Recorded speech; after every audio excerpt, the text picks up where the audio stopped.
Not. Okay, I'm going to get started. So hi, I'm Amber from Influencer Updates on Instagram, and tonight I'm going to be telling you 3 weekly updates involving the first one, Veruca and Anna Paul, their feud. The second one is Skye and her reality TV experiences. And the third one is Kayla Itsines and her husband Jae. She went on a podcast this week and talked about him, which he doesn't get spoken about much. So I was going to talk about what she said. So I might start with the Kayla Itsines one because it's a bit shorter.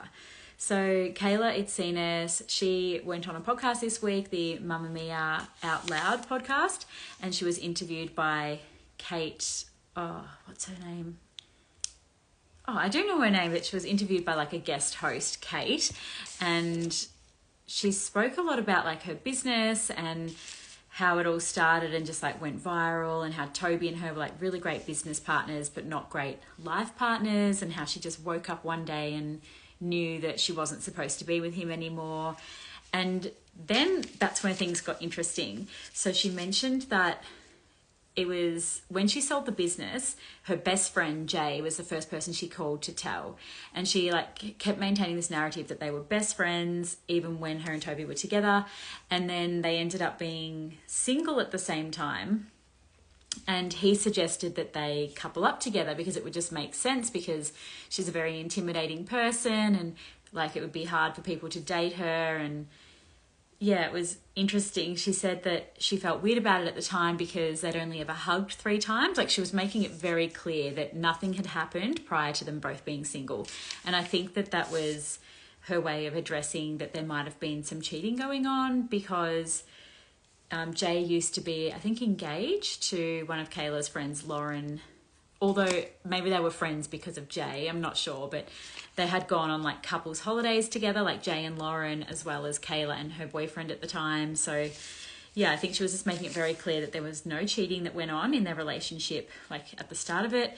And she just spoke so nicely of him, like that he's her best friend and like she wants to go on holidays with him rather than like girls' trips. And yeah, she was really positive about him.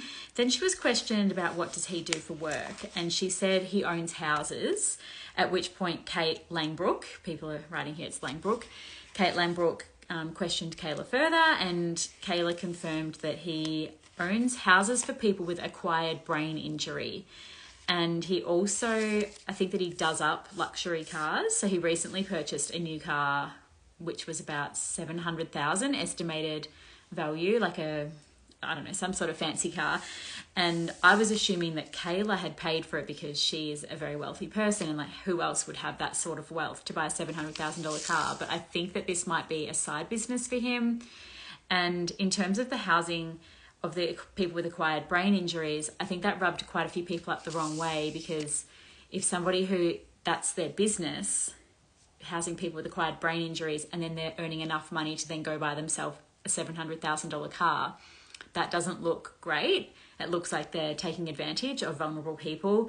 But I think that the business, it seems that his mum set it up. This is what I'm being told, that potentially his mum is the one who set that up, and she has established that business, and he was brought onto the board of directors, and maybe he has some sort of ownership now and works in the business still. So yeah, I don't think the luxury car thing is too connected to the housing situation. But yeah, it did ruffle a few feathers, that one. The next update I've got here is about Skye Whealey. So she is going on the new season of I'm a Celebrity, Get Me Out of Here. It's not 100% confirmed until she's on our screens, but like all of the news outlets are talking about it. There was like a sample, like a preview of the back of her head, and it was very much Skye. And I'm really excited to see her on there. Like she is so good on reality TV because she's just so annoying. Like, I think it's good viewing, if that makes sense. And in the So Dramatic podcast group, like the Facebook group, somebody mentioned that their cleaner asked Lockie, where is Skye? And Skye said that she's in South Africa at the moment. But then I was always under the impression that their cleaner was Skye's sister called Kayla. I think it's Kayla. Yeah, so not sure if that is true, but yeah, I'm positive she's going to be on I'm a Celebrity, Get Me Out of Here. She also did an interview with Lily Brown this week, and she spoke about the audition process for Big Brother when she got on that years ago. She was saying that there was a group interview and everybody had to sit around in a circle and like meet each other, and then they had to all say who they would least like to live with. And pretty much everybody voted for Skye because she was so annoying. They would not want to live with her. And she said that they also had to vote for who they would most like to live with. And the man that she said she would most like to live with actually voted her as somebody he would least like to live with. And she said that was a bit awkward. But she's the one who got on, and she thinks that that is why. Another reality TV situation that Skye has had is that there were rumours, or maybe it was confirmed by So Dramatic, that the celebrity... the All-Star, Big Brother All-Stars, that was on maybe a year or two ago, and like Tali Smythe, she was in that, and a whole heap of other ex-Big Brother people, and then I think there were a whole heap of new contestants that came on into the mix as well. But apparently Skye Wheatley was going to be on that, but just prior to filming, like she was saying that she even stopped breastfeeding to go on that, and just prior to filming she did a Q&A on Instagram, and people were asking about her and Lockie's sex life, and she said something like, you know, even if he says no, I still make sure he has sex with me, or something like that, which obviously is not consensual. And she was joking. He issued a statement saying, you know, Skye was just being funny. It's not true. It's just a joke. But I guess that was a bit controversial, and the Big Brother All-Stars apparently dismissed her from the show after that happened, which is so sad for her. Okay, the third update is the biggest one. So this is about Veruca and Anna. So I'm going to go back 2.5 weeks to the 4th of March, when this is all on my subs, by the way, all these videos, all these screenshots. So on the 4th of March, Kayla Testa messaged Veruca's housemate, one of her friends, saying that it was a male friend, he and the twins that she lives with are the most negative, foul-mouthed people to be around, and Veruca shouldn't be living with them. Veruca then responded, like in her stories, she didn't respond to the text, but she responded in her stories saying that she's never even met Kayla Testa, and she recently unfollowed Kayla on socials, and she thinks that that's why Mik might be like being a bit weird, I suppose.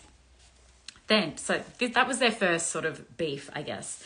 Then 4 days ago, Veruca released a video, which everybody would have seen by now, saying that Anna Paul's dad, she didn't mention the name Anna Paul, but it was very obvious from like the story. She was saying that Anna Paul's dad, Hans, is homeless, lives in a van, can't afford food, and does DoorDash as a job, which is a food delivery service. She also said that a former associate of the social media star has confirmed this, and the former associate is Kayla Testa. And then Veruca went on to say that she also knows stuff about Anna Paul's business and her breakup, but she's not going to go into that today, which I'm really dying to know because this story, whilst it has been, I guess, exaggerated a bit, it is true. Like, Hans does live in a van. I believe that this is a lifestyle he chooses. Like, he has an Instagram account where he has written van life in the bio. It's been confirmed that he does do. But then Kayla Testa, she released a video on TikTok, which was quickly deleted. And she was quickly saying that Hans is a hippie man and chooses to live that way. He doesn't have much money and he would rather suffer in silence than ask his kids for money. So Kayla did live with Hans at one point, she said, when she was living with Anna and Attis. And yeah, that's just how he is. And he would choose to live in a van rather than live in one of the spare bedrooms of Anna's mansion that she rents. In addition to this story, there was this other little side story. So Veruca, one of the housemates, who is a twin, Lauren, she made a video in the middle of all this saying that Anna's gift to her ex-boyfriend Glenn, you know how she gifted him a car that was worth, I don't know, $80,000 or something. Lauren accused Anna of doing that as a publicity stunt as part of a High Smile collaboration. So if you look at the videos that Anna released showing, like, gifting Glenn the car, Anna's High Smile, like, you know, that big white wagon she's got, it's all branded with High Smile, and that was in the background of pretty much every photo. And I didn't notice it at the time, but now that I go back and look, it's true. Like, the High Smile car is in the background of every single photo and video of Anna gifting this car to Glenn. So maybe, this is just me speculating, but maybe Glenn was involved in like the brand deal and this was her way of saying, you know, thank you for helping. And she must have got paid more than $80,000, I suppose, to then be able to justify buying him that car. And Lauren also mentioned that because she's posting it as social media content, it makes the car tax deductible, which would be partially true. I can't imagine that's fully true. But yeah, that is the summary of that. I suppose Veruca did release another video on TikTok today, and she was saying, you know, she didn't have evil intentions. She just feels that she was homeless herself and that seeing Hans homeless is really touching to her, and she felt like people needed to know and she couldn't sit on it any longer. And she's been having a lot of thoughts and dramas in the last few weeks, and she's very emotional about everything. And the video was very sad. Like, she's very sad, you can tell. And I really don't believe that she did release this video with bad intentions, but people have different thoughts on that one as well. Okay. Oh gosh, that was a long summary, 12 minutes. So first question is, tell us about Ned Lester and Sam Guggenhemier. So, I mean, they've been photographed together quite a bit recently. Sam mentioned to me that she went to school with Ned Lester, but I'm not sure how that works because she did go to an all-girls school, unless she means primary school, but I don't know. When I was Googling, I know that she lived at Melbourne Grammar because her dad was the head of boarding. And I think she lived there, but she didn't attend because it's an all-boys school. Maybe he went to that school. Not sure. But yeah, she's telling me that they are school friends. And yeah, I don't believe there's anything going on, but we'll watch this space, I suppose. When does I'm a Celebrity come out? I reckon it's this Sunday. It's really soon.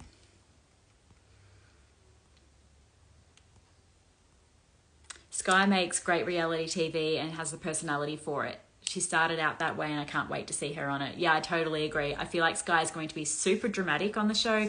She knows. I feel like she's a lot like Dominica Colaco. So when she went on I'm a Celebrity, she knew that the more dramatic she was, the more airtime she was going to get. And she was so dramatic, like calling out Kerry Ann Kennelly with like the 1967 Revlon lipstick. Like, that is just famous, that quote. I think it was 1997 maybe.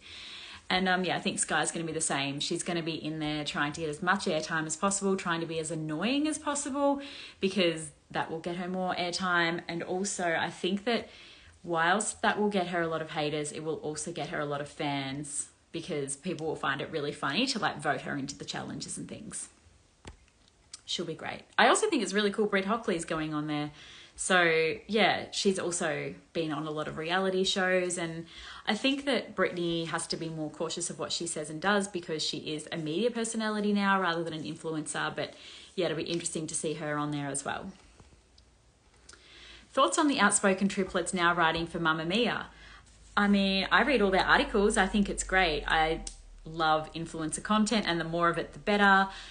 I suppose it's interesting that they don't keep that content for their own podcast, maybe. Like, maybe they could turn that into like the subscriber episodes or something. Because yeah, I've noticed they're not really talking about current news necessarily, current Australian influencer news. Like, they did one about the demise of Sarah's Day, which isn't a current update.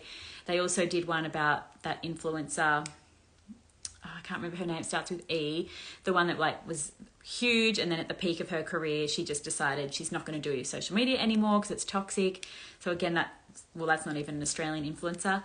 They also did an article about this 52-part series on TikTok where this woman was duped by a lover, I suppose. So yeah, I'm really liking their articles. I find that I really connect with the way they tell stories. I think that they're really good at like presenting information in a way that makes sense to me personally, but also to a lot of people, I suppose.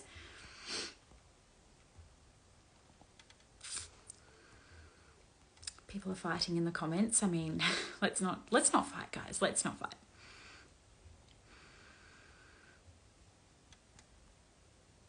Van life is such a Dutch thing after seeing a family member living in a caravan for the last 20 years.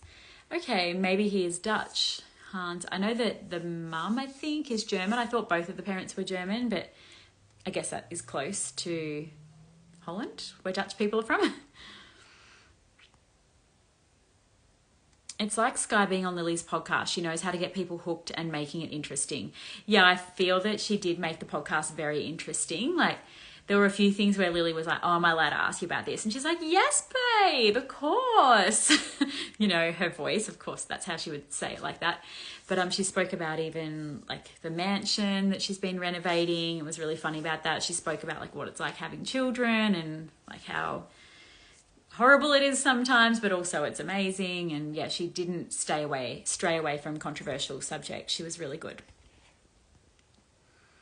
Thoughts on Keiara and Kurt answering spicy Q&As on their family YouTube channel. Potential for kids to be bullied later down the track because of it. I suppose, yeah, that would be a potential thing. I wonder what's going to happen, yeah, when all these influencer children do grow up and all this stuff about their parents is online, all this stuff about themselves is online. Like, it's going to be very interesting to see what happens in the future. But, I mean, it's clickbait, isn't it? That's why people do these spicy Q&As. I know that that's what I want to see. Like, when people on Instagram are doing their Q&As, even if it's not spicy, even if they're just doing a normal Q&A, they always show up first in my algorithm on the stories because that's what people want to see. I know that when I do Q&As on my story, like, the engagement is, 40,000 people are watching them, whereas like a normal story, it might be like 25 to 30,000 people when I post publicly, that is. So yeah, I guess that's just what people want to see, and they would know that. Did Chloe Morello move back to Australia? Not that I'm aware of. I was listening to an Outspoken story about them today. Outspoken podcast mentioned that Chloe Morello lost a contact lens in her eye and was not able to get it out and didn't know if she should go to emergency. But yeah, they didn't mention she's moved back to Australia, and I haven't heard that she has. Is there any more speculation on Chloe and Mitch breaking up? I mean, I'm still hearing both sides of the story, but I think they have broken up at this point. Somebody messaged me saying that Mitch asked their friend on a date. It's not verified, so I'm not sure how true it is, but yeah, that would be interesting if that was true. It would be really hard for them to be dating while their relationship status is not publicly over, kind of thing. Oh, someone here is saying that Chloe Morello did move back to Australia. Okay, that's really cool to see. I'm going to be following her a lot more closely now. I don't know why, but I think that like when an Australian lives in America, like their content's just not as relatable anymore.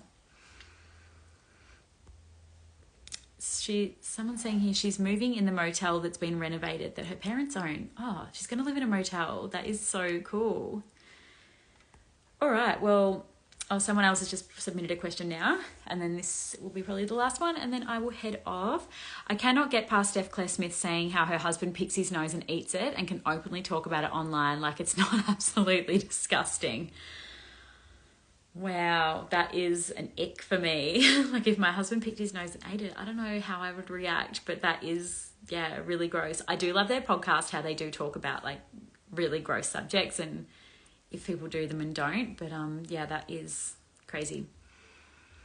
Do you have any advice on sending PR to influencers, how to find their PO box addresses? I guess my advice is to contact their management. Usually they've got their management email in their bio, because a lot of influencers, they don't want to accept all PR anymore. It's like a trend, I guess. Like, people used to get so much PR and now they're a bit more selective, especially like the tax rules and things. So yeah, you'd have to get in contact with their management.